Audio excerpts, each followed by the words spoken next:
Alhamdulillahi Rabbil Alamin. Assalatu wassalamu ala ashrafil anbiya'i wal mursalin Nabiyyina Muhammad wa ala alihi wa sahbihi ajma'in. Qala Allah Ta'ala ya ayyuhalladzina amanu taqullaha haqqa tuqatihi wa la tamutunna illa wa antum muslimun, amma ba'd. Jamaah kaum muslimin rahimani wa rahimakumullah, kita panjatkan segala puja dan puji syukur kepada Allah Subhanahu wa taala atas segala limpahan nikmat yang Allah Subhanahu wa taala telah berikan. Selawat beriringkan salam kita juga panjatkan kepada nabi kita Nabi Muhammad sallallahu alaihi wasallam. Alhamdulillah, pada malam hari ini kita dapat melanjutkan pembahasan kita dari tafsir Juz Amma, yang mana pada malam hari ini insyaallah kita akan membahas sebuah surat yang mulia, sebuah surat yang agung, sebuah surat yang pendek namun Allah Subhanahu wa taala berikan ganjaran pahala yang begitu besar bagi yang membacanya, memahami maknanya dan mengamalkan makna dari ayat tersebut atau surat tersebut, yaitu surat Al-Ikhlas. Surat Al-Ikhlas. Nah, langsung saja kita pelajari surat Al-Ikhlas tersebut.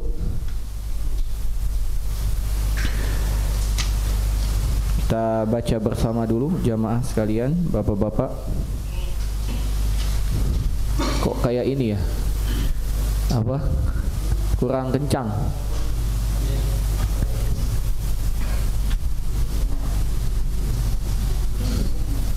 Yo, di besai lagi. 1, 2 tes ya. Kita baca dulu bersama. Nah, ini baru mantap ya. Kita baca dulu bersama surat Al-Ikhlas. Surat Al-Ikhlas. Ikuti setelah ana ya, Pak. A'udzu billahi minasy syaithanir rajim.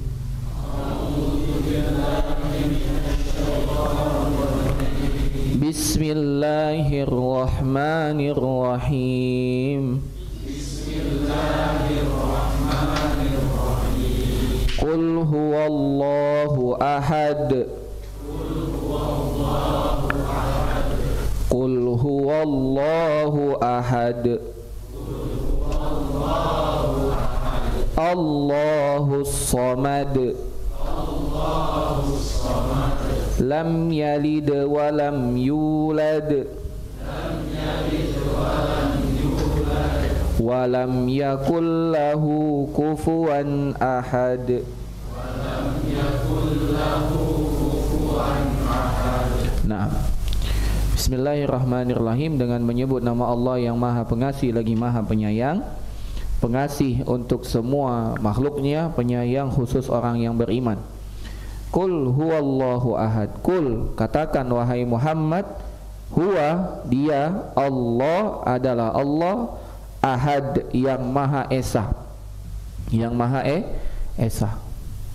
Allahus samad adalah Allah, as-samad itu adalah as-samad, tempat bergantung, tempat meminta, tempat segala sesuatu diminta. Lam yalid wa lam yulad.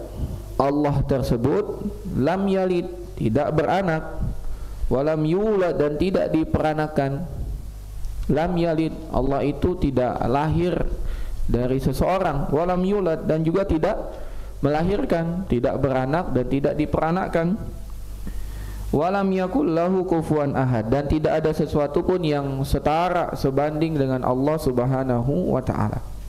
Inilah makna terjemahan dari surat Al-Ikhlas yang selama ini kita baca. Sekarang kita masuk dalam pengenalan awal tentang surat Al-Ikhlas. Kata Imam Ibnu Katsir, tafsir suratil Al-Ikhlas wa hiya makkiyah. Surat Al-Ikhlas itu adalah surat makkiyah. Surat makkiyah.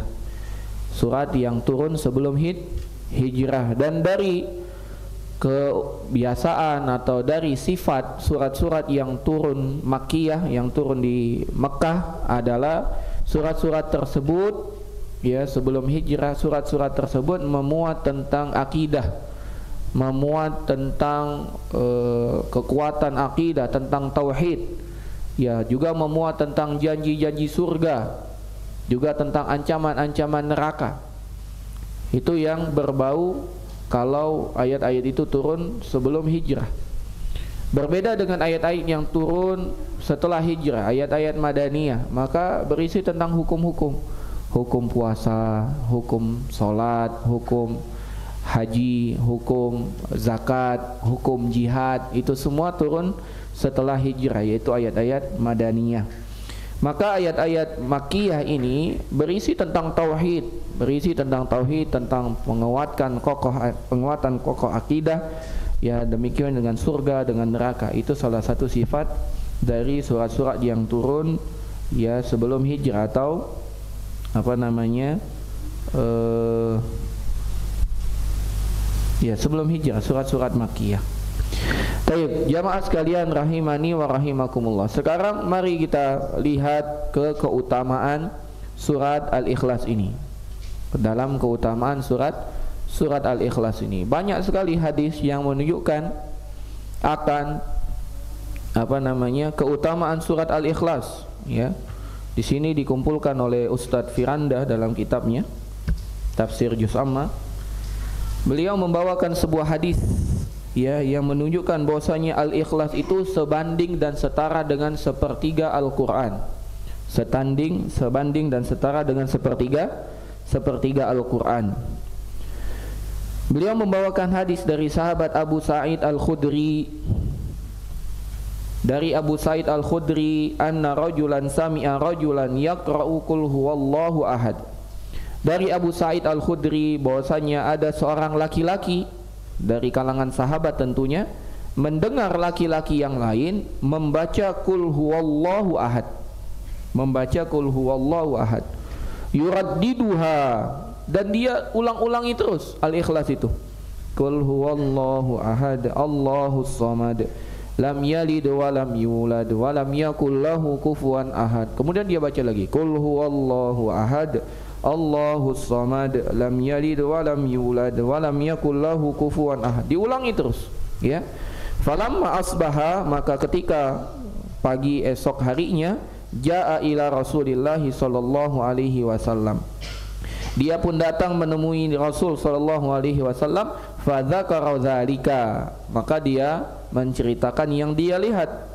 Wa ka'anna ar-rajulu yataqalluha, maka orang yang bertanya ini menganggap remeh. Itu ngapain sih membaca Al-Ikhlas terus, kayak tidak punya surat yang lain. Al-Quran ini kan ada 114 surat, kenapa dia hanya membaca Al-Ikhlas saja, diulang-ulanginya terus, ya?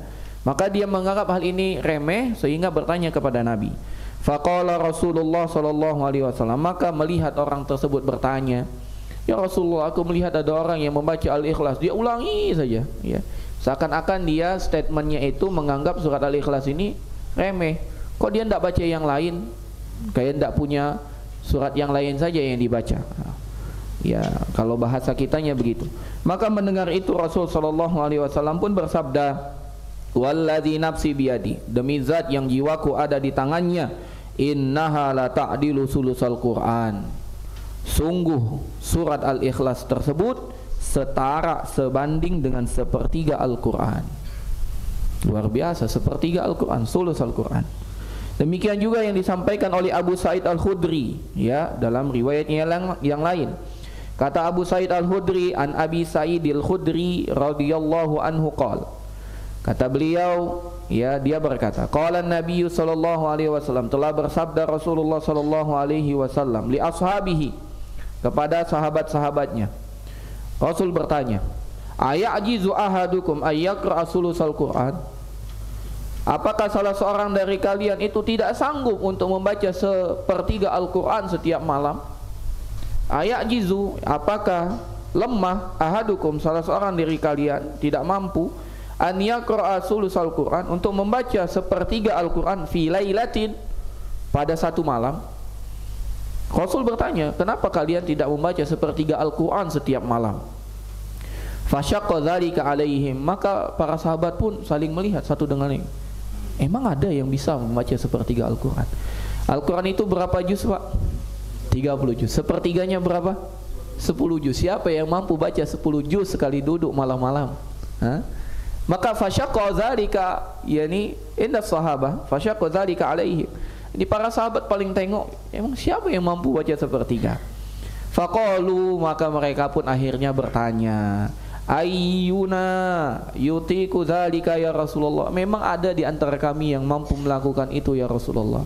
Sepertinya tidak ada yang mampu membaca 10 juz dalam semalam. Ya. Itu sahabat. Apalagi kita, apalagi di bulan selain Ramadan. Di Ramadan aja belum tentu, ya. Habis tarawih baca 10 juz, ndak mau pulang ke rumah kalau ndak 10 juz. Kayaknya ndak ada itu, Pak, ya. Ya, baca seayat, 2 ayat, selembar, 2 lembar, paling lama 1 juz, pulang kita, ya. Iktikaf pun sama, ya. Baca Quran habis tarawih, ya, makan-makan dulu sebentar. Bacalah Quran sebentar, ya. Baca selembar, 2 lembar, datang teman-teman. Apa yang terjadi? Ngobrol lah, ya. Baca Quran aja tutup dulu, ya. Kalau udah malam, ya tidur sebentar. Tidurnya kebablasan, bangun lagi kapan? Sahur, ya. Tidak mampu kita sepertiga Al-Quran baca semalam. Maka itu pun berat bagi para sahabat. Ayyuna yantiqu yutiqu dzalika ya Rasul. Siapa di antara kami yang mampu ya Rasulullah? Faqal, maka Rasul pun bersabda, Qul huwallahu ahad, Qul huwallahu ahad, Allahus samad, sulusal Quran. Qul huwallahu ahad, Allahus samad, lam yalid wa lam yulad wa lam yakul lahu kufuwan ahad. Itu surah Al-Ikhlas, sulusul Quran, sepertiga Al-Quran, ya. Ini keutamaannya luar biasa dari keutamaan surat Al-Ikhlas, ya, sepertiga Al-Quran. Kemudian datang lagi riwayat yang lain, bahwasanya Nabi SAW pernah mengutus atau sebelumnya. Apa makna sepertiga Al-Quran itu? Apa makna sepertiga Al-Quran? Apakah makna sepertiga Al-Quran berarti kita baca 3 kali, berarti kita telah hatam Al-Quran, ya? Apakah itu berarti kalau kita sholat, ya, tidak usah baca Al-Fatihah? Kenapa? Karena kita baca 3 kali Qul huwallahu ahad, berarti kita termasuk membaca Al-Fatihah. Apakah begitu pemahamannya? Ternyata tidak. Maka yang dimaksud dengan sepertiga Al-Quran itu adalah mencakup nilai sepertiga Al-Quran, nilainya, pahalanya. Karena kata para ulama, Al-Quran itu dibagi menjadi 3. Al-Quran itu dibagi menjadi 3. Salah satunya apa yang dikatakan oleh Imam Al-Qurtubi di dalam tafsirnya, tafsir Al-Qurtubi. Imam Al-Qurtubi mengatakan bahwasanya Al-Quran itu mencakup 3 perkara yang paling besar. Satu Al-Quran itu mencakup 3 perkara. Maka kalau 3 perkara, sepertiga, ya. Yang pertama kata Imam Al-Qurtubi, yang pertama, Al-Quran itu mencakup nama-nama dan sifat Allah,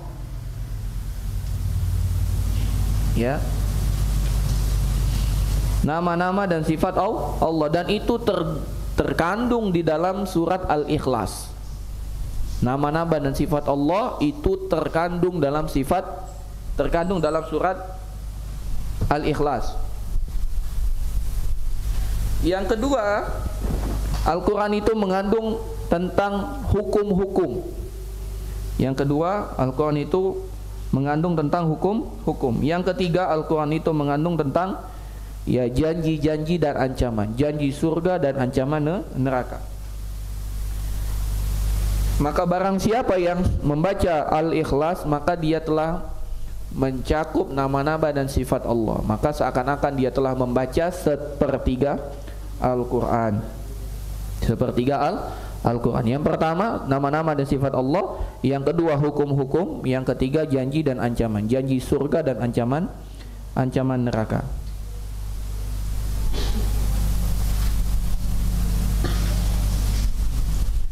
Demikian juga senada dengan Imam Al-Qurtubi, ya, Imam Ibnu Rajab Al-Hambali juga mengatakan, sebagian ulama lain mengatakan Al-Quran itu mengandung 3 kandungan. Yang pertama masalah hukum-hukum, yang kedua masalah kisah-kisah, yang ketiga masalah akidah dan tauhid. Jadi kata Imam Ibnu Rajab, ulama lain mengatakan ada 3. Yang pertama hukum, yang kedua kisah-kisah, yang ketiga akidah tauhid. Dan akidah yang dan tauhid ini terkandung di dalam surat Al-Ikhlas. Ya, jadi dua penafsiran para ulama ini, baik Ibnu Rajab menukilkan para ulama yang lain, demikian juga Imam Al-Qurtubi, dua-duanya cocok. Kata Imam Al-Qurtubi, Al-Ikhlas itu mengandung nama-nama dan sifat, maka dia sepertiga Al-Quran. Kata Imam Ibnu Rajab, Al-Ikhlas juga mengandung akidah dan tauhid, dan itu sepertiga Al-Quran. Maka barang siapa yang membaca Al-Ikhlas ini, maka mendapatkan nilai sepertiga Al-Quran. Tapi bukan berarti dia dengan membaca 3 cukup baginya menghatamkan Al-Quran. Dia tidak mendapatkan keutamaan menghatamkan Al-Quran kalau dia hanya mencukupkan membaca Al-Ikhlas 3 kali. Enggak. Walaupun pahalanya sepertiga Al-Quran, tapi dia harus tetap menghatamkan Al-Quran dari Al-Fatihah sampai An-Nas. Jadi jangan sampai nanti bulan Ramadan sudah berapa kali hatam. Alhamdulillah hari ini udah 10 kali hatam. Masya Allah. Gimana caranya? Anda sudah baca Al-Ikhlas 30 kali. Enggak, bukan itu maksudnya bapak-bapak sekalian ya. Tapi itu keutamaan atau hadis kedua. Hadis ketiga, pernah suatu hari Nabi SAW mengutus pasukan kecil, Sariyah namanya. Pasukan kecil ini terdiri dari 3 sampai 10 orang atau 3 sampai 9 orang. Jadi biasanya sebelum perang Nabi itu mengutus utusan dulu untuk mengecek gimana kekuatan lawan, gimana kekuatan musuh. Dan ini kisah diriwayatkan dalam kitab Sahihul Bukhari. Ya. Hadis nomor 7375, dan juga Imam Muslim dalam sahihnya hadis nomor 813. Maka Nabi pun mengutus Sariyah, ya, mengutus pasukan kecil. Pasukan kecil itu namanya Sariyah, Pak. Ya, pasukan kecil namanya Sariyah, yang berjumlah 3 sampai 9 orang. Maka kalau sudah 3 sampai 9 orang pasti ada pemimpinnya ya, Pak ya. Sebagaimana yang kita telah belajar adab safar. Kalau safar lebih dari 2 orang, yaitu 3 orang, maka pilihlah salah satu menjadi pemimpin. Nah, ini ada pemimpinnya. Nah, pemimpin ini tugasnya apa? Menentukan kapan berhenti, kapan lanjut, dan juga dia yang mengimami sholat. Maka pemimpin Sariyah tersebut, pemimpin pasukan tersebut menjadi imam, ya. Dan yang uniknya, ini uniknya adalah laki-laki tersebut selalu mengakhiri bacaan suratnya dengan membaca Al-Ikhlas. Ya, sholat imam ya, habis dia membaca Al-Fatihah dia baca surat. Misalnya dia baca Al-Fil, alam tara kaifa fa'ala rabbuka bi ashabil fil, sampai terakhir. Selesai baca itu dia baca lagi Qul huwallahu ahad Allahus samad sampai habis. Rakaat kedua dia sholat lagi, Bismillahirrahmanirrahim, waladdallin, amin.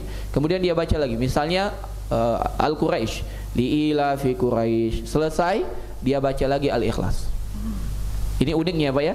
Tidaklah dia membaca surat kecuali dia tutup dengan Al-Ikhlas. Aneh Kak? Aneh ini di sisi para sahabat. Maka ketika pulang kepada Nabi SAW, mereka pun ini taatnya para sahabat dengan pemimpin. Taat dulu, ya. Karena sama-sama tidak tahu nih, dia tidak tahu dalilnya kenapa orang ini melakukan, tapi dia juga nggak bisa mengingkari. Kenapa? Karena dia pemimpin. Maka ketika pulang baru dia komplain ke pemimpin. Karena pemimpin pasukan ini siapa yang menentukan? Rasul. Jadi dia nggak bisa komplain dengan pemimpin ini. Kenapa? Karena dia dipilih oleh Rasul. Maka dia datang komplain kepada Rasul. Ya Rasulullah, sesungguhnya fulan selama perjalanan dia mengimami kami dan selalu menutup suratnya dengan Al-Ikhlas. Gimana ini? Maka Nabi pun mengatakan kepada sahabat tersebut, saluhu li ayyi syai'in yasta'u dzalik. Coba tanya dulu apa alasan dia, kenapa dia melakukan hal tersebut. Jadi Nabi juga nggak langsung memvonis, wah iya itu bid'ah, enggak bilang begitu. Tapi Nabi bertanya dulu, coba tanyakan dulu kepada dia apa yang menyebabkan dia melakukan hal tersebut. Maka para sahabat itu pun bertanya kepada orang tersebut yang jadi imam, jadi pemimpin. Lantas dia menjawab, li'annaha sifatur rahman wa ana uhibbu an aqra'a biha. Karena di dalam surat tersebut itu mengandung sifat-sifat Allah yang paling agung, paling mulia. Maka aku mencintai untuk selalu membacanya di setiap solatku. Cinta dia. Maka ketika disampaikan kepada Nabi SAW, akhbiruhu annallaha yuhibbuhu, sampaikan kepada dia, karena dia mencintai Allah sehingga dia membaca terus Al-Ikhlas, kabarkan kepada dia Allah telah mencintai dia. Subhanallah, ya. Ini Pak. Nah, ini sebagian orang, ya, sebagian dai menggunakan dalil ini atas bolehnya bid'ah. Bolehnya bid'ah. Gimana katanya? Ini sahabat ini tidak pernah diperintahkan Rasul, tidak pernah diperintahkan Rasul. Ingat, lihat ini katanya. Dan ketika Nabi ditanya pun, ternyata Nabi tidak langsung memvonis bid'ah itu, enggak. Tapi Nabi bertanya apa namanya sebabnya. Maka di sini katanya boleh itu kita memiliki inovasi dalam ibadah. Subhanallah, ya. Boleh kita memiliki inovasi dalam ibadah. Kenapa? Ini buktinya Nabi tidak langsung menyalahkan kok. Tidak langsung menyalahkan. Kalau seandainya inovasi dalam ibadah itu tidak boleh, pasti Nabi mengatakan tidak boleh bid'ah itu. Tapi tidak katanya. Ini inovasi dalam ibadah boleh. Maka dengan dalil ini dia mengatakan bolehnya bid'ah, asalkan bid'ahnya hasanah. Setuju Pak? Setuju tidak? Tidak. Kenapa tidak setuju? Kenapa? Lihat, para sahabat mengingkari Pak. Berarti apa? Ini tidak pernah terjadi. Para sahabat itu sami'na wa ata'na. Kalau tidak disuruh, para sahabat tidak mau. Cuman pada kasus ini hukum asalnya diingkari oleh semua sahabat, diingkari. Buktinya semua pasukan mengingkari kan? Ini buktinya mengingkari. Tapi Nabi SAW memberikan pengajaran juga hikmah. Jangan langsung diponis, coba tanya dulu. Ternyata alasannya dia cinta dengan surat tersebut. Maka dengan ketetapan Nabi, Nabi SAW mengizinkan perbuatan tersebut. Dengan ketetapan Nabi, Rasul SAW izinkan perbuatan tersebut. Dia baca surat, kemudian dia tutup dengan Al-Ikhlas. Dia baca surat, dia tutup dengan Al-Ikhlas. Itu menjadi boleh. Kenapa? Karena telah ditetapkan oleh Nabi Muhammad SAW. Sekarang Nabi masih hidup enggak? Tidak hidup. Maka tidak bisa lagi kita membawakan amalan kemudian kita sampaikan kepada Nabi, ya Rasulullah, ini amalan kami, inovasi buatan kami, baru nih ya Rasulullah, masih hangat dari oven, coba gimana? Tidak bisa. Kenapa? Karena nabinya sudah wafat dan Allah telah menurunkan ayat, dan ini kata para ulama ayat terakhir yang berkaitan dengan hukum. Apa itu? Al-yauma akmaltu lakum dinakum.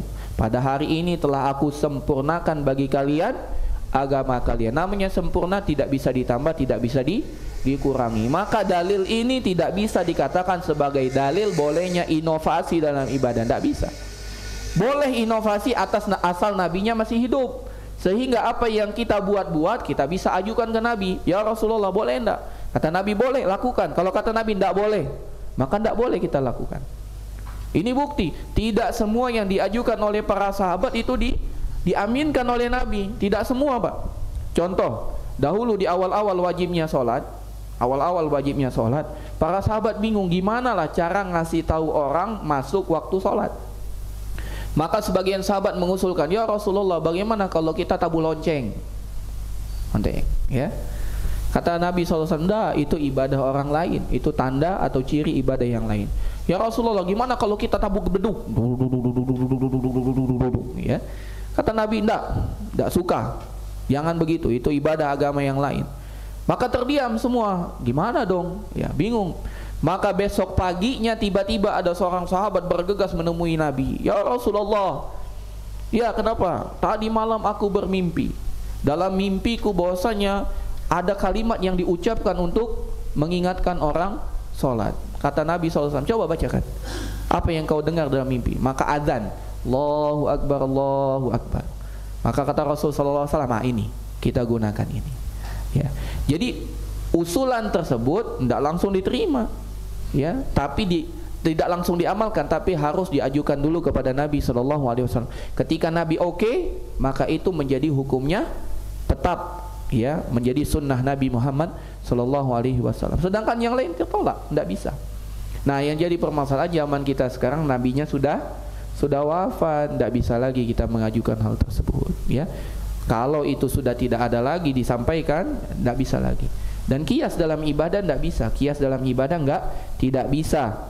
Ya, kias dalam ibadah tidak bisa. Ya, kenapa? Karena hal itu tauqifi, langsung dari wahyu dari Allah Subhanahu wa taala. Makanya para ulama mengatakan ibadah itu ya hukum asalnya adalah terlarang sampai ada dalil yang mensyariatkannya. Buktinya dahulu sebelum ada perintah solat, para sahabat tidak ada solat. Tapi ya solatnya 5 waktu maksudnya tidak ada. Tapi ketika solat datang, perintahnya baru solat 5 waktu. Waktunya ditentukan, jumlah rakaatnya ditentukan, ya bacaannya pun ditentukan. Begitu juga zakat. Sebelum ada perintah zakat, tidak zakat. Ketika ada perintah zakat baru ditentukan. Ternyata yang zakat bukan semua, tapi ada batas minimalnya. Kalau unta sekian, kalau kambing sekian, kalau domba sekian, kalau sapi sekian, ada semua. Di zaman Nabi kan ada hewan-hewan yang lain, tapi kok tidak masuk? Ya, zakat hewan apa contohnya? Zakat keledai, tidak ada. Zakat apa lagi? Zakat kuda, tidak ada. Ya, karena yang zakati ada aspek-aspek tersebut, maka tidak bisa dikiaskan, tidak bisa dikiaskan. Ya, demikian juga zakat mal, demikian juga zakat fitrah. Ternyata zakat fitrah itu hanya dari makanan. Zaman Nabi ada uang nggak Pak? Ada uang. Tapi tidak ada ceritanya para sahabat mengeluarkan zakat fitrah dengan uang. Padahal zaman mereka sudah ada uang loh Pak. Bahkan uang mereka benar-benar uang. Ya mohon maaf, zaman kita sekarang ya uangnya ya itulah, ya uangnya begitu. Cuman modal cap resmi. Kalau tidak ada cap, ya monopoli itu. Ya gitu ya. Baik, balik lagi, ini kisahnya. Kemudian ada kisah yang lain, hampir sama. Ya, kata dari Anas bin Malik. Ini keutamaan surat Al-Ikhlas. Kana rajulu minal ansari ya ummuhum fi Masjidil Quba. Dahulu ada seseorang dari kalangan sahabat, dari kalangan Ansar mengimani kaum muslimin di Masjid Quba. Jadi Masjid Quba itu di luar ya daerah Masjid Nabawi. Ya. Jadi di luar Pak. Dan biasanya Nabi SAW sholat di Masjid Quba hari Sabtu pagi-pagi. Biasanya beliau berangkat pagi dari rumahnya dalam kondisi berwudu, jalan kaki pergi ke Masjid Quba dan beliau sholat 2 rakaat. Habis itu beliau pulang lagi. Beliau mengatakan barang siapa yang sholat 2 rakaat di Quba, maka seakan-akan dia mendapatkan pahala umrah. Ya, makanya salah satu tempat yang disunahkan untuk kita kunjungi kalau kita mampir di kota Madinah, pertama Masjid Nabawi, kedua Masjid Quba. Kalau Masjid Qiblatain enggak ya. Kalau masjid apa? Masjid terapung enggak juga ya. Enggak ada khusus di sana, enggak dapat pahala. Tapi kalau kunjungan wisata saja boleh. Pengen lihat masjid terapung boleh. Pengen lihat Masjid Qiblatain boleh. Tapi kalau kita katakan sunnah, wah, kamu kemana? Ke Madinah umroh. Mampir enggak ke Qiblatain? Enggak, wah kurang umrohmu. Enggak boleh ya. Bahkan kita, kalau kita umroh tidak berkunjung ke Masjid Nabawi pun sah umroh kita Pak. Kita pergi umroh Pak dari Indonesia langsung ke Jeddah misalnya. Dari Jeddah kita ke Mekah, karena Mekah tidak ada bandara sendiri ya, harus ke Jeddah. Nah dari Jeddah kita langsung ke Mekah untuk umroh. Dari Mekah balik lagi ke Jeddah, karena Jeddah Mekah sekitar 40 menit atau 1 jam. Balik lagi ke Jeddah. Dari Jeddah terbang kita langsung kemana? Ke Jakarta. Sah tidak umroh kita? Sah, karena tidak ada dalam rangkaian umrah itu ke Madinah. Kalau ke Madinah saja bukan rangkaian umrah, apalagi ke Qiblatain gitu ya, tidak mengurangi pahala umrah. Tapi kalau kita sudah mengeluarkan kocek yang cukup dalam, apalagi di masa pandemi sekarang, terus tidak ke Madinah, ya rasanya gimana Pak ya? Karena Madinah dan Mekah itu dekat ya, dekat ya, kurang lebih kalau naik bis kena 6-7 jam ya. Kalau naik kereta cepat ya bisa 2-3 jam kereta cepat ya. Semoga kita dapat sama-sama ya naik kereta cepat, kita cobain Pak ya, gimana rasanya kereta cepat itu.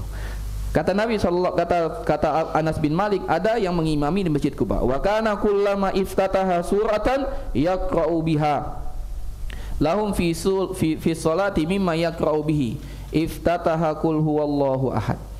Kata Anas bin Malik, setiap ia membuka bacaan di dalam solatnya, ia membaca sebuah surat dari surat-surat lain yang ia selalu membacanya. Ia membuka bacaan surah di dalam solatnya dengan qul huwallahu ahad. Ya. Jadi kalau yang tadi dia tutup suratnya dengan apa? Qul huwallahu ahad. Kalau ini dia mulai dengan qul huwallahu ahad hatta yafrara, sampai selesai. Lam yalid wa lam yulad wa lam yakul lahu kufuwan ahad. Barulah dia membaca summa yaqra'u suratan ukhra ma'aha. Kemudian dia baru lanjutkan dengan surat yang lain. Baca dulu dia qul huwallahu ahad sampai terakhir, baru dia baca surat yang lain. Misalnya dia baca surat yang lain, surat Nur misalnya, suratun anzalnaha wa faradnaha, dan seterusnya. Wa kana yasna'u dzalika fi kulli rakaah, dan setiap rakaat dia lakukan itu. Rakaat pertama, rakaat kedua, dia lakukan itu. Tiap kali rakaat yang ada disyariatkan membaca surat. Fakallamahu ashabuhu, maka sahabat yang lain mengatakan kepadanya. Faqalu, maka sahabat itu mengatakan, innaka taftatihu bihadhihi surah, engkau telah membuka salat kita dengan surat Al-Ikhlas ini. Summa la tara annaha tujzi'uha hatta taqra bi uhra. Kemudian engkau tidak mencukupkan diri hanya dengan membaca surat ini, bahkan engkau tambah dengan surat yang lain. Fa imma taqra'u biha wa imma antada'aha wa taqra'u uhra. Kami memandang, wahai sahabat, ya, engkau cukup baca surat Al-Ikhlas saja, atau tidak usah baca Al-Ikhlas, langsung baca surat yang lain. Maksud sahabat itu, kalau sudah baca Al-Ikhlas ya sudah, jangan sambung surat Al-Muluk. Ini sudah baca lam yalid wa lam yulad wa lam yakul lahu kufuwan ahad, baru baca tabarakalladzi biyadihil mulk. Kemudian rakaat kedua baca lagi Al-Ikhlas, wa lam yakul lahu kufuwan ahad, baru baca Al-Qalam, nun wal qalami wa ma yasturun.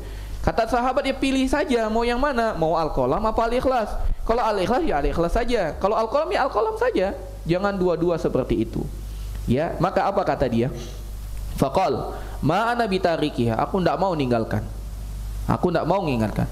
In ahbabtum an ummakum bidzalika fa'altu. Kalau kalian berkenan ya meminta aku jadi imam, aku tetap jadi imam kalian dan aku tetap melakukan hal tersebut. Wa in karihtum taraktukum. Tapi kalau kalian tidak suka dengan caraku mengimami, ya sudah, aku tidak usah lagi jadi imam. Ya, begitu. Kalau kalian minta aku jadi imam, inilah gayaku. Tapi kalau kalian tidak mau, ya sudah, tidak apa-apa, aku tidak jadi imam, tidak jadi masalah. Wa kanu yarawna annahu min afdhalihim, tapi sayangnya orang-orang di Kuba melihat yang paling bagus bacaannya cuma dia. Tidak ada lagi yang lebih bagus bacaannya kecuali dia. Wa karihu an ya ummahum ghairuhu, dan mereka tidak sudi juga ada orang lain yang mengimami selain dia, karena bacaan yang paling bagus dia. Falamma atahum an-nabi sallallahu alaihi wasallam akhbaruhul khabar, maka ketika Nabi berkunjung ke Kuba, ya, dan Kuba ini adalah masjid pertama yang dibangun oleh Nabi sallallahu alaihi wasallam. Ketika Nabi berkunjung ke Kuba, setiap hari apa tadi Pak? Sabtu, pagi apa siang? Pagi, ya.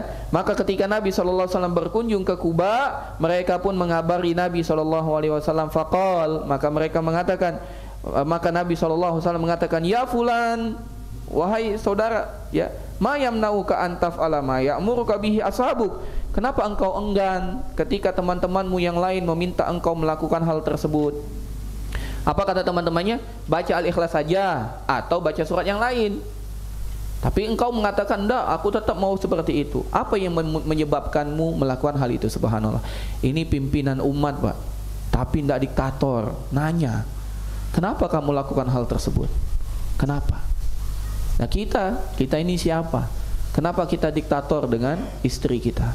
Kenapa ketika kita melihat istri kita melakukan kesalahan, tidak nanya lagi, langsung kita salah-salahkan? Kita tanpa tahu apa penyebabnya, apa alasannya dia melakukan hal tersebut. Begitu juga anak kita. Kenapa anak kita langsung kita marah-marahi tanpa kita bertanya apa yang menyebabkanmu melakukan hal tersebut? Kadang-kadang setelah kita marahi dia, setelah kita pukul dia, terus kita tanya sebabnya, kita menyesal, Pak. Ternyata dia lakukan itu untuk kebaikan, tapi caranya tidak bisa karena dia masih kurang akalnya. Entah itu istri kita, entah itu anak kita. Dan memang itulah tabiat perempuan. Kata Nabi SAW, naqisatu aqlin wa dinin, kurang akalnya, kurang agamanya.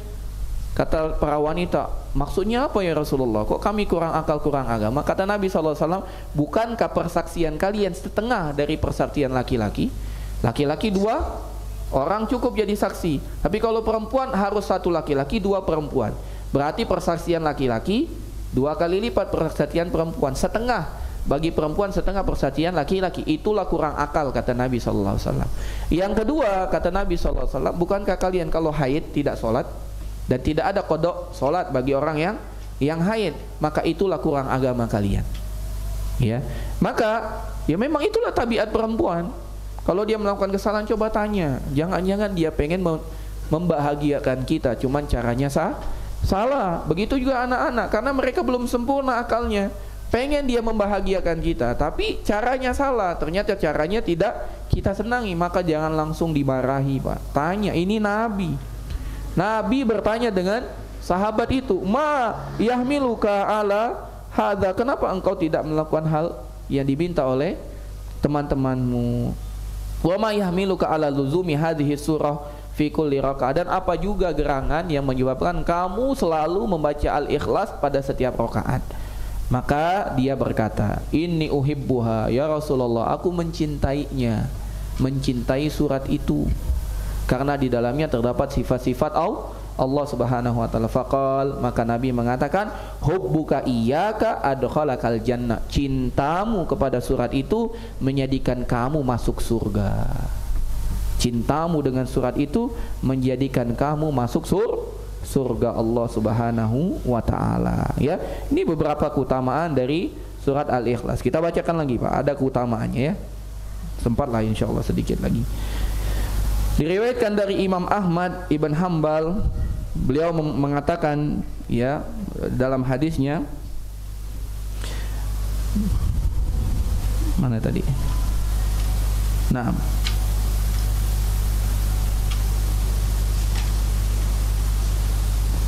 kata Imam Ahmad, ya, beliau membawakan riwayatnya dari Muaz ibn Anas al-Juhani, dari bapaknya Anas al-Juhani, an Rasulillah sallallahu alaihi wasallam, dari Rasul sallallahu alaihi wasallam.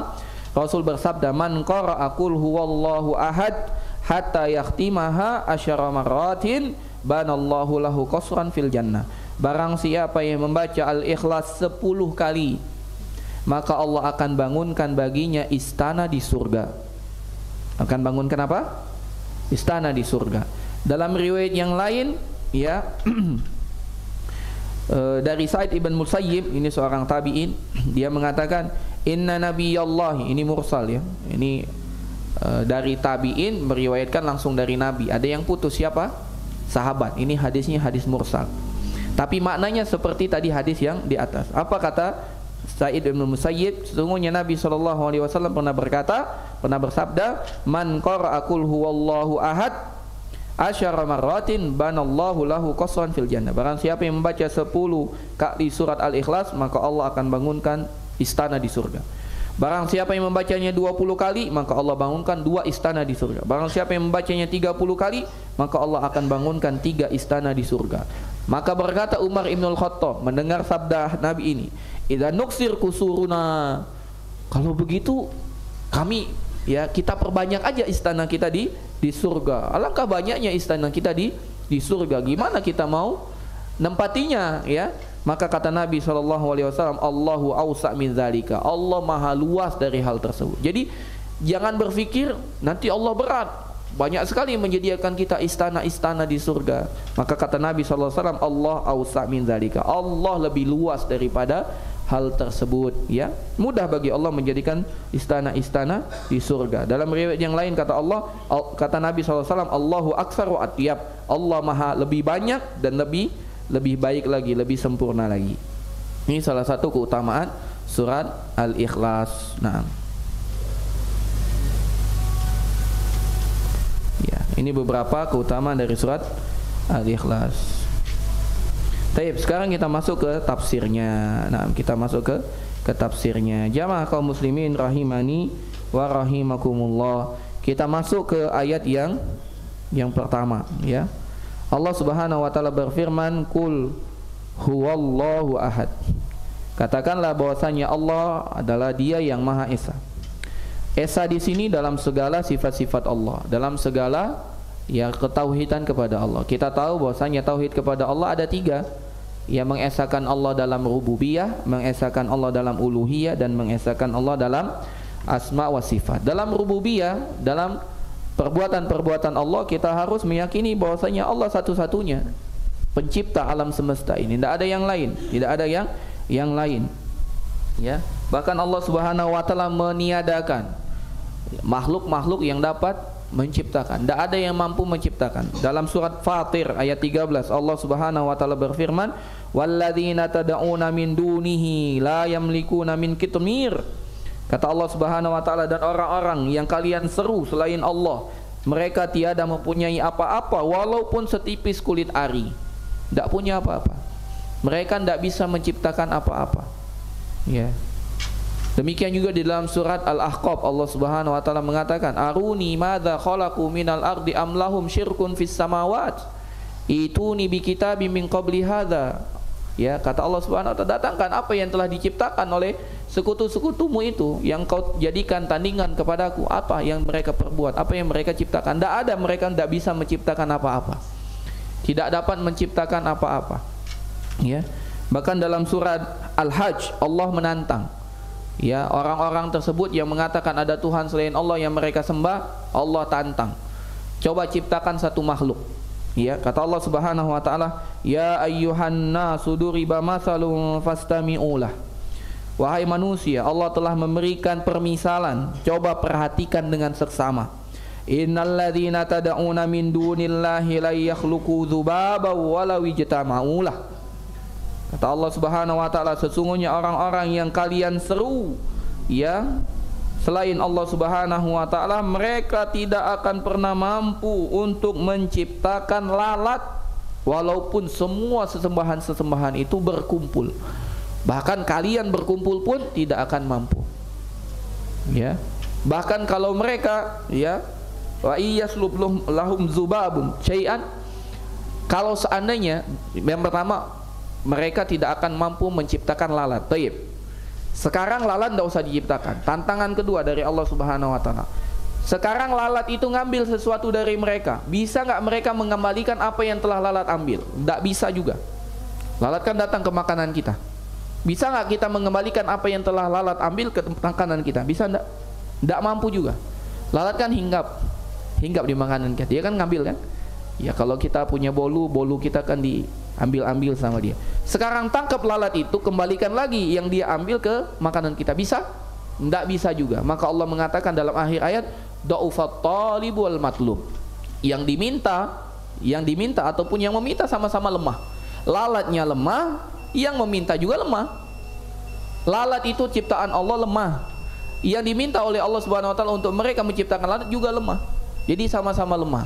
Allah samakan kita dengan lalat, sama-sama lemah karena kita adalah makhluk Allah Subhanahu wa taala. Maka tidak mungkin kita ini, ya, makhluk apapun di alam semesta ini untuk menjadikan, ya, Tuhan, ya, sebagai sesembahan selain Allah Subhanahu wa taala.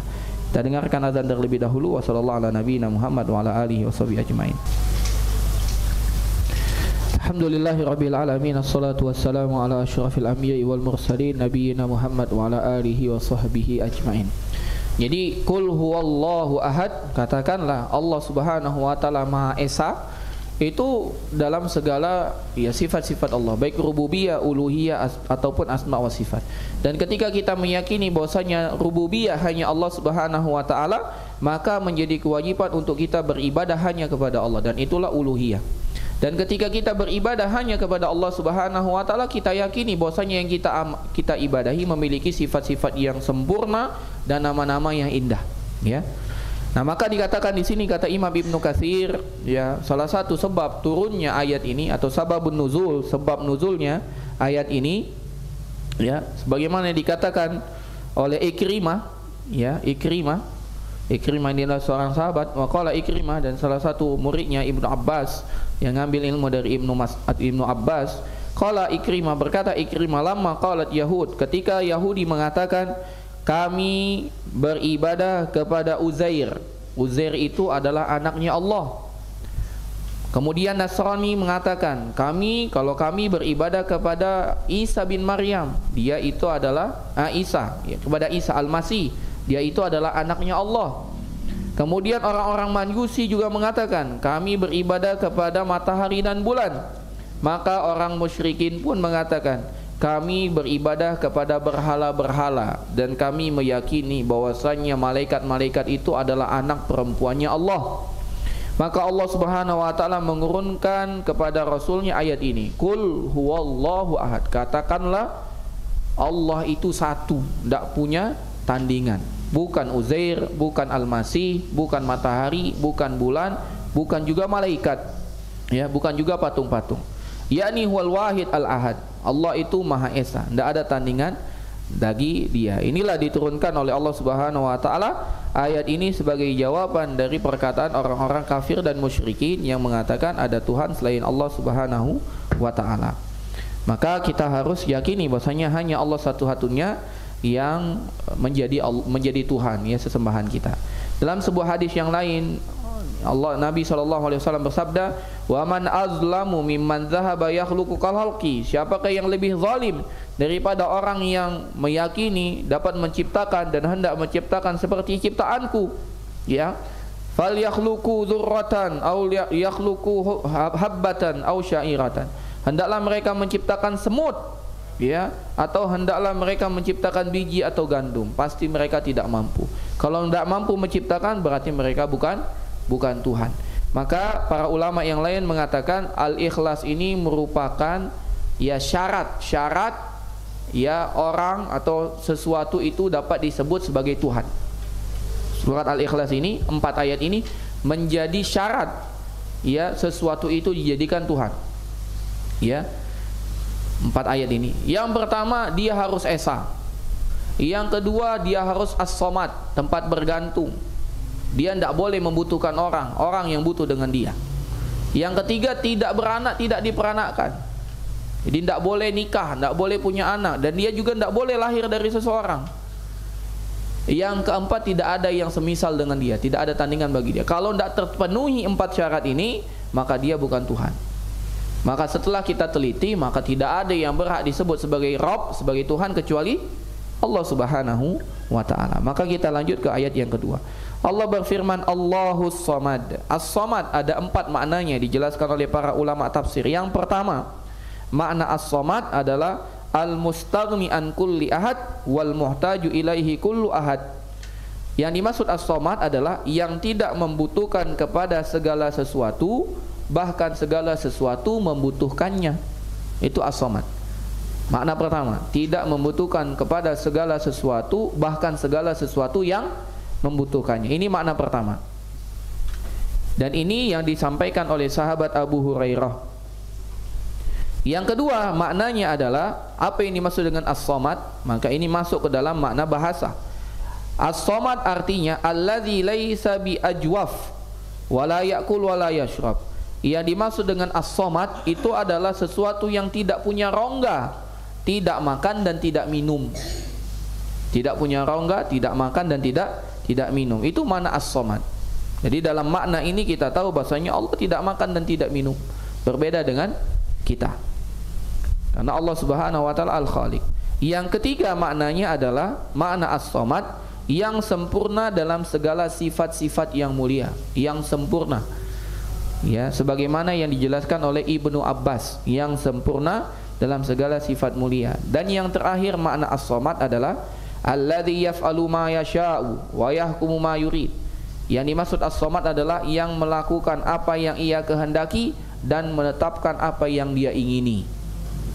Itu makna as-samad, ya, yang melakukan apa yang dia kehendaki dan menetapkan apa yang dia ingini.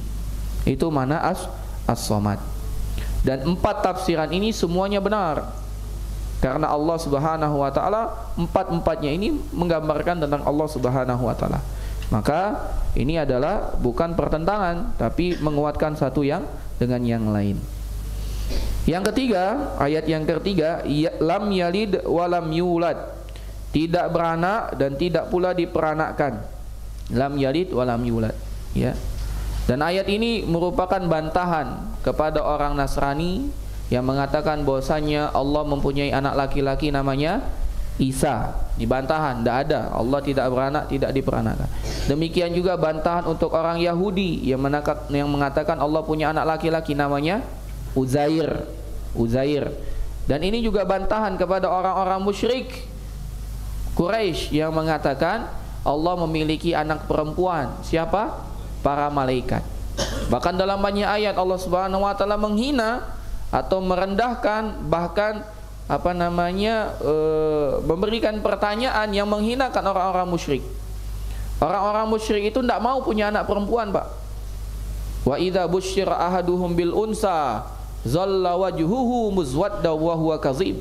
Kalau mereka diberikan kabar gembira memiliki anak perempuan, bukan malah gembira, malah mereka malu, wajahnya langsung hitam, memerah. Kenapa? Karena malu. Ya, malu. Dia sendiri punya anak perempuan, malu. Lah kok dia tetapkan Allah punya anak perempuan? Ya, ini anehnya orang-orang musyrikin. Nah, ya, ini bantahan. Lam yalid wa lam yulad. Dan Allah Subhanahu wa taala mengatakan dalam surat Az-Zukhruf, "Qul in kana lirrahmani waladun fa ana awwalul abidin." Katakanlah jika benar Tuhan yang Maha Pemurah memiliki anak, maka Muhammad, yaitu aku, yaitu Muhammad adalah orang yang pertama kali akan memuliakan anak itu. Kenapa? Karena anaknya Allah pasti mulia. Iya enggak? Kalau seandainya Allah punya anak, pasti anak tersebut mewarisi sifat-sifat orang tuanya. Maka jadilah Tuhan itu tidak jadi ahad, Tuhan itu jadi dua. Kenapa? Karena Tuhan punya anak. Dan sifat Tuhan yang punya anak, pastinya Tuhan itu punya bapak. Jadi tidak berlaku lagi Tuhan itu ahad, Tuhan itu esa. Enggak. Kenapa? Karena ada bapak, ada anak, maka rusaklah ini. Karena kalau ada Tuhan bapak, Tuhan anak, ya, Tuhan kakek, ya, rusak. Kata kakek, enggak, aku tidak menetapkan ini. Kata bapak, aku menetapkan. Kata anak, aku setuju dengan kakek. La fasadata, maka bumi ini akan hancur, akan rusak. Kenapa? Ada kekuasaan yang lain. Makanya dalam syariat kita, kalau ada dua pemimpin yang memimpin suatu kaum, harus ada salah satu yang dikalahkan. Gak boleh dua-duanya. Pemimpin kaum muslimin dua, gak boleh pilih salah satu. Ya, yang satu harus mengalah, gak boleh. Makanya di rumah itu kepala rumah tangga boleh satu, ya, ajudannya boleh 4, Pak. Nah itu, ya, gak boleh ajudannya satu, kepala rumah tangganya 4, rusak, mau dibawa kemana? Nah, ini syariat luar biasa. Dalam kehidupan sehari-hari telah menunjukkan akan sempurnanya Islam. Bagaimana lagi kalau kita mengatakan ya Allah memiliki anak, ya otomatis Allah punya ya bapak. Ya ini subhanallah, maha suci Allah dari sifat ini. Dan banyak kaum muslimin latah. Kita mengatakan lam yalid wa lam yulad, tapi kita latah mengucapkan selamat bagi kaum yang lain yang meyakini bahwasanya Tuhan punya anak. Nauzubillah. Maka ini merupakan penghinaan kepada Allah Subhanahu wa taala. Penghinaan. Allah berfirman dalam surat Maryam ayat 88 sampai 93. Kata Allah Subhanahu wa taala, wa qalu takhadzar rahmanu walada. Mereka mengatakan Allah itu telah mengambil anak, punya anak. Laqad ji'tum syai'an idda. Sungguh kamu telah mendatangkan suatu perkara yang sangat mungkar. Takadus samawati yatafattarna minhu wa tanshaqqul ardu wa takhirrul jibalu hadda. Hampir-hampir saja langit pecah karena ucapan itu. Bumi terbelah, gunung-gunung hancur runtuh karena ucapan Allah punya anak. Anda aulir rahmani walada, karena engkau mengatakan Allah punya anak. Wa ma yambaghi lirrahmani an yattakhidha walada, dan tidak pantas bagi Allah mengambil anak. In kullu man fis samawati wal ardi illa atir rahmani abda. Ya, tidak ada seorang pun yang ada di langit dan bumi kecuali akan datang kepada Allah Subhanahu wa taala selaku seorang hamba, bukan anak. Ya. Bayangkan, langit pecah, langit belah, bumi hancur, gunung hancur karena ucapan tersebut. Kemudian kita dengan enteng mengatakan selamat ya hari lahir anak Tuhan. Subhanallah. Hendaklah kalau akidah kita itu adalah seorang nabi. Hendak, walaupun itu tidak bisa. Karena mereka mereka mengamalkan itu, mereka merayakan itu bukan untuk menjadikan nabi, menjadikan Isa bin Maryam sebagai nabi, tapi sebagai anak Allah, sebagai Tuhan. Maka tidak boleh kita mengatakan. Tapi ada ulama, enggak. Ulama bukan dalil. Yang dalil itu adalah Al-Quran dan hadis. Kalau ada ulama ucapannya menyelisih Al-Quran dan hadis, yang kita ambil mana? Al-Quran dan hadis, bukan ucapan ulama. Karena ulama itu manusia biasa, bisa salah, bisa lupa, ya, tidak selalu benar. Ya, yang selalu benar itu hanya Nabi Muhammad SAW. Makanya satu orang sahabat itu bukan dalil, tapi kesepakatan sahabat itu dalil. Satu orang sahabat tidak bisa jadi dalil, ya. Tapi kesepakatan para sahabat jadi dalil. Tapi kalau praktek sahabat, ya praktek satu orang sahabat dan yang sahabat yang lain tidak mengingkari, itu jadi dalil. Kenapa? Karena diamnya sahabat itu tanda mereka setuju. Nah, kemudian ada hadis. Ini menunjukkan bahwasanya orang yang mengatakan Allah punya anak itu zalim sekali. Kata Nabi SAW, ma ahadun asbaru ala adha sami'ahu minallah. Tidak ada seorang pun dari kalian yang lebih sabar saat dihina terang-terangan dia mendengar hinaan tersebut daripada Allah. Tidak ada orang yang lebih sabar, tidak ada zat yang lebih sabar ya daripada Allah, yang mana Allah mendengar terang-terangan orang menghinakan dia. Ya, yadda'unahu lahul walad. Mereka mengatakan Allah punya anak, summa yu'afihim wa yarzuquhum, tapi Allah tetap memberikannya rezeki, bahkan memberikannya tenggang untuk bertaubat. Subhanallah. Itu kan hinaan. Allah itu lam yalid wa lam yulad. Kemudian ada orang mengatakan Allah punya anak. Subhanallah, ini hinaan, Pak. Tapi Allah Maha sabar. Ya, tidak ada yang lebih sabar daripada Allah. Dihina terang-terangan, tapi Allah masih memberikan rezeki. Bahkan Allah memberikan taubat bagi orang yang bertaubat. Subhanallah. Maka ya ada seorang ustadz ketika menjelaskan tentang nikmat Allah, dia menangis terisak-isak. Kenapa? Coba jangan kita melihat nikmat Allah hanya sekedar menikmat Allah. Lihat nikmat Allah diberikan kepada kita, tapi kita balas dengan banyaknya maksiat. Coba maksiat itu langsung diganjar oleh Allah, hilang satu nikmat. Ya, mungkin kita tidak mau lagi maksiat, tapi Allah Maha Pengampun, ya. Allah menjadikan kita diberikan kesempatan untuk segera bertaubat. Masih diberi. Ya, kita bermaksiat, kita lalai, tapi Allah masih berikan nafas, berikan ginjal, berikan jantung, semua beroperasi dengan layak. Hadis yang lain dari Abu Hurairah, kata Nabi SAW, syatamani ibnu Adam, anak-anak Adam telah menghinaku. Wa ma yanbaghi lahu ayyashtumuni aw yashtumani, mereka tidak pantas untuk menghinaku, kata Allah Subhanahu wa taala. Wa tukadzibuni wa may yanbaghi lahu, mereka pun berdusta atas namaku padahal mereka tidak pantas untuk berdusta atas namaku. Amma syatmuhu, adapun celaan mereka, faqauluhu innali walada, ucapan mereka bahwasanya aku punya anak. Wa amma takdzibuhu, dan adapun dusta mereka atasku, faqauluhu laisa yu'iduni kama bada'ani, mereka mengatakan Allah tidak akan mampu membangkitkan aku ya setelah aku mati, padahal aku mampu menciptakan mereka dari yang tidak ada. Ini hinaan bagi Allah Subhanahu wa taala. Pertama, hinaan bahwasanya manusia mengatakan Allah punya anak, ini hinaan. Yang kedua, manusia berdusta atas nama Allah. Kenapa? Karena mereka mengatakan Allah tidak mampu membangkitkan aku setelah mati, padahal coba pikir Allah menjadikan kita dari yang tidak ada. Mengulangi penciptaan jauh lebih mudah daripada menciptakan yang pertama, betul enggak, Pak? Ya, kita sudah punya contohnya. Mana yang lebih susah? Merangkai yang sudah ada gambarnya, ya, atau membuat dari awal? Pasti jawabannya adalah membuat dari awal. Ya, dulu belum terbayang Pak motor seperti itu. Sekarang orang semua bisa bikin motor. Dulu pertama kali gimana bentuk motor? Ya, mungkin pertama kali tidak pakai ban karet itu, mungkin pakai kayu. Sekarang mudah orang bikin motor, ya. Mudah sekali bikin motor. Dulu gimana? Pakai tenaga kaki, ya. Nah, sepeda. Lama kelamaan pakai uap. Uap susah, akhirnya pakai bensin sekarang, ya. Mungkin sekarang juga ya berubah menjadi listrik, ya. Ya, karena negara kita menggalakkan listrik, ya. Katanya 0 emisi, ya. Siap-siap saja kita listrik semua ini, Pak, ya.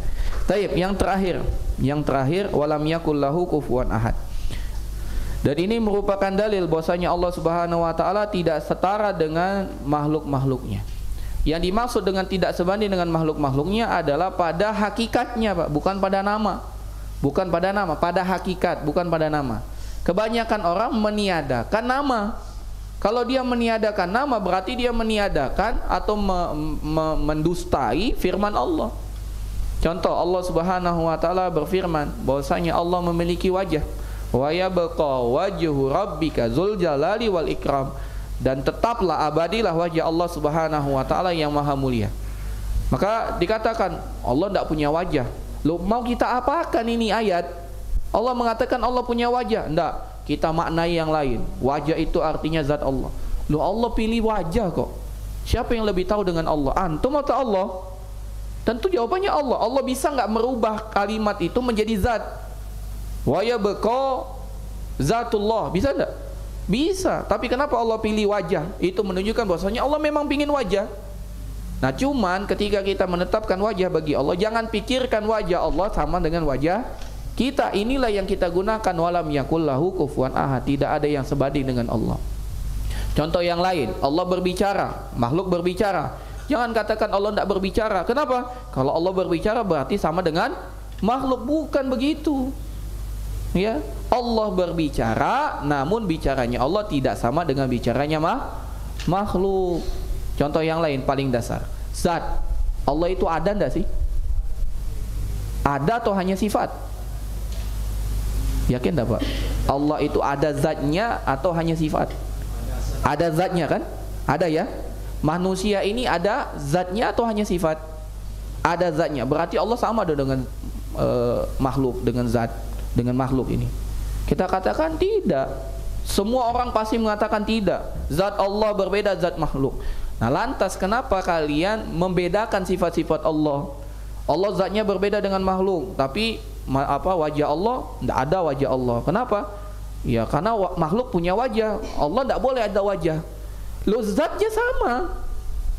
Allah punya zat, kita punya zat. Tapi antum mengatakan zat Allah berbeda dengan zat makhluk. Terus apa bedanya ketika Allah mengabarkan Allah punya wajah, kita punya wajah? Kenapa tidak antum katakan zat Allah berbeda dengan zat makhluk, wajah Allah berbeda dengan wajah makhluk? Itu jauh lebih selamat, dan itulah akidah Ahlus Sunnah wal Jamaah. Sekarang kenapa itu terjadi? Itu karena terlalu banyak terkena paham filsafat. Ya, yang filsafat itu diserap menjadi ilmu agama kita yang dikenal dengan ilmu kalam. Kebanyakan belajar ilmu kalam, akhirnya kita melazimkan yang tidak lazim. Ya, melazimkan yang tidak lazim. Maka begini jadinya susah. Ya. Apa susahnya bagi kita? Allah berfirman kepada kita, kita baca dalam Al-Quran. Nabi SAW bersabda dalam hadisnya, kita baca dalam hadisnya. Sifat-sifat Allah. Maka semua sifat-sifat Allah kita imani sebagaimana datangnya, dan kita katakan hakikatnya berbeda dengan makhluk. Selesai. Daripada kita capek-capek mengatakan Allah tidak punya wajah, maksudnya adalah zat Allah. Tahu dari mana? Kan Allah mampu untuk mengucapkan itu. Allah tidak punya tangan, karena kalau Allah punya tangan sama dengan tangan makhluk. Ya, itulah yang salah. Allah punya tangan, tapi tangan Allah berbeda dengan makhluk. Dalilnya mana? Walam yakul lahu kufuwan ahad. Dalilnya mana? Laisa kamitslihi syai'un wa huwas samiul basir. Tidak ada sesuatu yang serupa dengan Allah. Dialah yang Maha mendengar lagi Maha teliti. Sayangnya sebagian dai, sebagian ustadz yang tenar di media sosial, dan ini merupakan bid'ah dari dulu, Pak, ya, bid'ah dari dulu. Makanya para ulama mengatakan untuk mengenal asatidzah, mengenal ustadz, mengenal dai yang di atas manhaj salaf, lihat akidahnya dalam masalah sifat-sifat dan nama-nama Allah. Kalau mereka menyeleweng dari akidah Ahlus Sunnah wal Jamaah, maka dia menyeleweng. Jadi jangan lihat ustadz itu sama kok dengan kita. Kenapa? Pecinya sama, bajunya sama, janggutnya sama, sholatnya sama. Sholatnya sedekap di dada, sama seperti kita. Ya, kalau tahiyat jarinya gerak-gerak, enggak. Ya, itu dalam hal ibadah, iya, semua hampir sama, Pak, karena dalilnya sama. Yang berbeda ini nih, yang paling membedakan akidah itu adalah pada nama-nama dan sifat Allah. Makanya Syekhul Islam Ibnu Taimiyah sampai membuat satu kitab yang dikenal dengan Aqidah Wasithiyah, menjelaskan akidah Ahlus Sunnah wal Jamaah, dan pembahasan di sana adalah pembahasan tentang nama-nama dan sifat Allah. Ya, ini.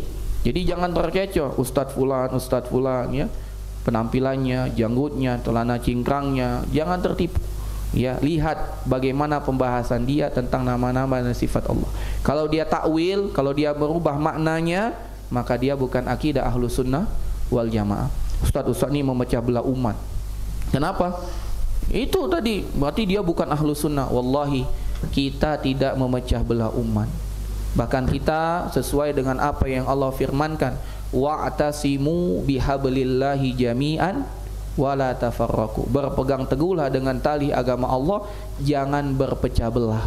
Yang sekarang tidak berpegang teguh dengan tali agama Allah siapa? Mereka, berarti yang sejatinya memecah belah itu siapa? Mereka. Kita yang kembali kepada Al-Quran dan As-Sunnah tidak disebut sebagai pemecah belah, Pak. Yang memecah belah adalah mereka. Contoh musyrik, orang-orang musyrik kafir Makkah itu mengkritik Nabi SAW. Muhammad, ente datang-datang memecah belah umat, katanya. Kenapa? Dahulu kami nyaman, satu menyembah matahari, satu menyembah bulan, satu menyembah bintang, satu menyembah berhala, satu menyembah malaikat. Kami anteng, kami damai dalam keberagaman kami. Ya, dia kan mereka mengatakan begitu. Tiba-tiba datang Nabi Muhammad SAW mengatakan, "Dak, Tuhan kamu satu, sembahlah Dia yang satu." Berarti Nabi Muhammad memecah belah menurut mereka. Tapi faktanya Nabi mengajak bersatu, karena tidak ada yang dapat menyatukan kaum muslimin kecuali tali agama Allah. Kembalilah kepada Al-Quran, kembalilah kepada As-Sunnah, kembalilah sesuai dengan pemahaman para sahabat, pemahaman salaf. Itulah cara kita kembali, cara kita bersatu. Bukan dengan kita bertoleransi dengan perbedaan yang ada. Kita saling mendukung dalam hal yang kita sepakati. Kalimat ini terkesan bagus, tapi ini sangat menyesatkan. Kenapa? Karena apabila kita mengatakan ini, maka kita menganggap tidak masalah yang tidak sesuai dengan Al-Quran dan As-Sunnah, dan itu salah. Kita tidak boleh merasa nyaman dengan kesalahan dari Al-Quran dan As-Sunnah. Orang memahami salah dari Al-Quran dan As-Sunnah tidak boleh nyaman. Harus kita jelaskan. Contoh masalah riba misalnya. Ustaz, nggak ada lagi orang di sini tidak makan riba, Ustaz. Ya sudahlah, kita maklumi saja. Tidak bisa. Allah mengatakan riba haram. Masa kita katakan maklumi saja? Tidak boleh. Kita jelaskan. Yang hak itu hak. Berat, memang berat. Dijauhi, Nabi dijauhi, diusir dari negerinya. Cuman kita bersabar bagaimana cara menjelaskan sebaik mungkin. Karena Nabi mengatakan basyiru wala tunaffiru, yassiru wala tu'assiru. Mudahkan, jangan dipersulit. Beri kabar gembira, jangan bikin takut. Jadi beri kabar gembira. Insyaallah kalau antum tinggalkan riba, Allah Subhanahu wa taala akan mengganti yang lebih baik lagi. Kata Nabi SAW, "Man taraka syai'an lillah awadahullahu khairan min." Barang siapa yang meninggalkan sesuatu murni karena Allah, maka Allah akan berikan yang lebih baik lagi bagi dia. Kita berikan semangat, motivasi. Jangan takut antum meninggalkan riba, tidak mungkin antum tidak makan, karena makan itu dijamin oleh Allah Subhanahu wa taala. Caranya Allah yang ngatur, yang penting berusaha. Cuman bedanya selama ini antum dapat gaji bulanan, sekarang antum harus mencari tiap hari. Bedanya di situ. Rezekinya mah sama tetap. Yakin sama. Mungkin dulu antum nyaman bisa tinggal di rumah mewah, punya kendaraan. Sekarang antum bisa tinggal nyaman tapi di tempat yang tidak mewah. Memang nyaman itu harus di tempat mewah? Tidak harus. Kenyamanan itu tidak harus di tempat yang mewah. Ketenangan hati tidak harus di tempat yang mewah. Dan betapa banyak orang rumahnya besar, rumahnya luas, hatinya sempit. Dan betapa banyak orang tidak punya rumah, bisa tidur, mohon maaf, ngorok. Bayangkan, betapa banyak orang kaya itu penyakit yang paling banyak insomnia, Pak. Apa itu? Tidak bisa tidur. Baru bisa tidur azan subuh. Itu banyak, itu terjadi. Kapan bangun? Jam 7 baru bangun. Itu begitu bangun langsung gerabak gerubuk, langsung pergi berangkat kerja. Malam nggak bisa tidur lagi. Makanya kenapa mereka banyak pergi keluar ke diskotik, clubbing, nggak bisa tidur. Maka nikmat, walaupun kita di tempat yang biasa-biasa saja, bisa tidur nyenyak, bisa ibadah kepada Allah, itu nikmat. Wallahu a'lam bishawab. Ini yang dapat disampaikan. Semoga Allah Subhanahu wa taala memberikan kita pemahaman dari apa yang telah kita bahas. Ada pertanyaan, Assalamualaikum Ustaz, mohon jelaskan dengan singkat mengenai paham Murji'ah. Murji'ah ini jadi ada 3. Murji'ah ini terkait iman, Pak. Terkait iman. Kesesatan mereka itu terkait iman. Ini Murji'ah. Ada 3 pemahaman.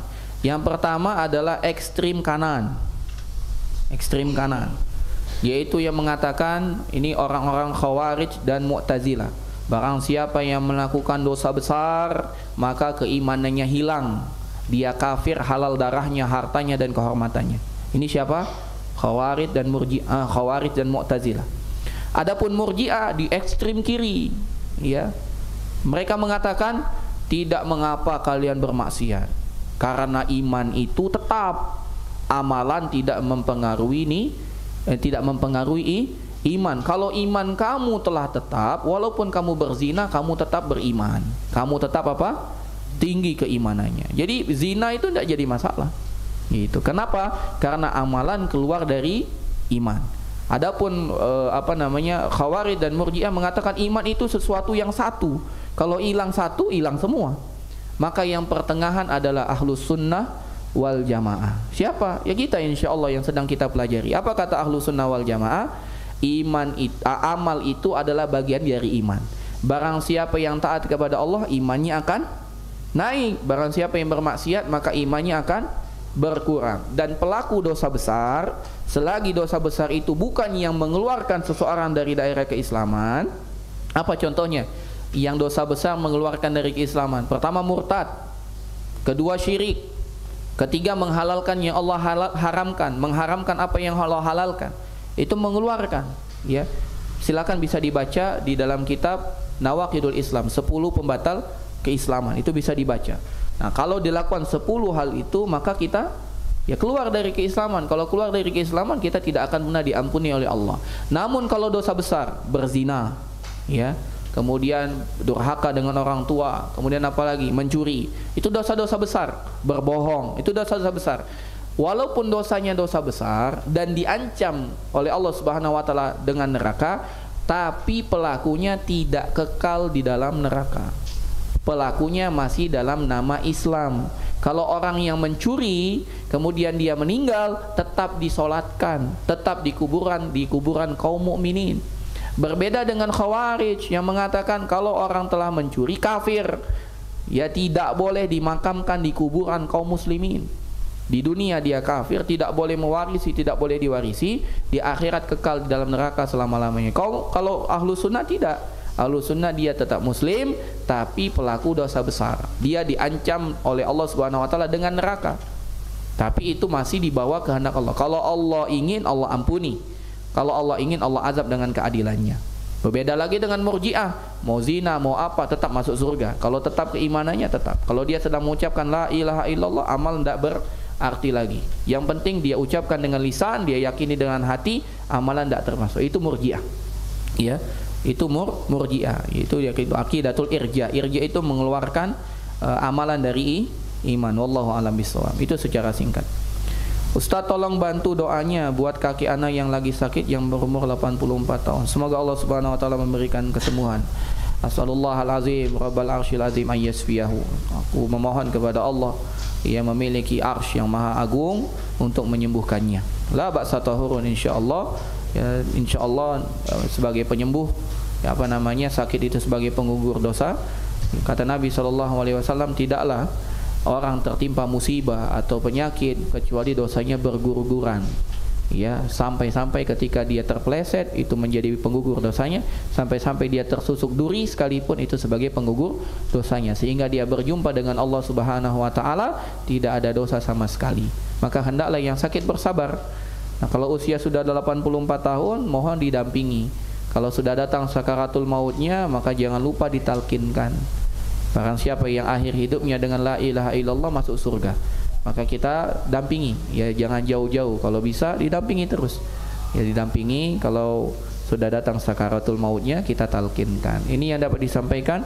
Wallahu a'lam bishawab. Semoga Allah limpahkan kepada kita kesehatan, dipanjangkan umurnya, dikuatkan keistiqomahannya, dan dapat menjalani kehidupan ini sesuai dengan petunjuk Allah dan Rasulnya, berani untuk menjalankan agama ini tanpa malu dengan celaan orang yang mencela, dan tanpa takut dengan kehilangan rezeki, karena rezeki tidak akan hilang. Selagi kita hidup, rezeki kita pasti dijamin oleh Allah. Jangan takut. Jangan takut. Takut itu adalah was-was dari setan. Kata setan, syaitanu ya'idukumul faqra wa ya'murukum bil fahsya. Setan itu membisiki kamu tentang kemiskinan, ya, kefakiran, ya. Allah Subhanahu wa taala menjamin kalian rahmat dan kasih sayang. Jadi jangan takut. Tetaplah berada di atas jalan yang benar, walaupun dicemooh orang, tetaplah berada di jalan yang benar, walaupun kehidupan dunia terasa sempit.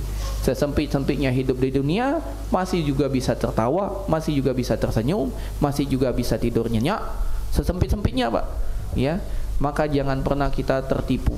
seringan-ringannya siksa di neraka menyebabkan otak kita mendidih. Maka lebih baik kita bersabar sebentar di dunia ini untuk mendapatkan kesenangan abadi di akhirat. Lebih dan kurang kami mohon maaf, kepada Allah kami mohon ampun. Kita tutup. Subhanakallahumma wa bihamdika asyhadu an la ilaha illa anta astaghfiruka wa atubu ilaik. Assalamualaikum warahmatullahi wabarakatuh.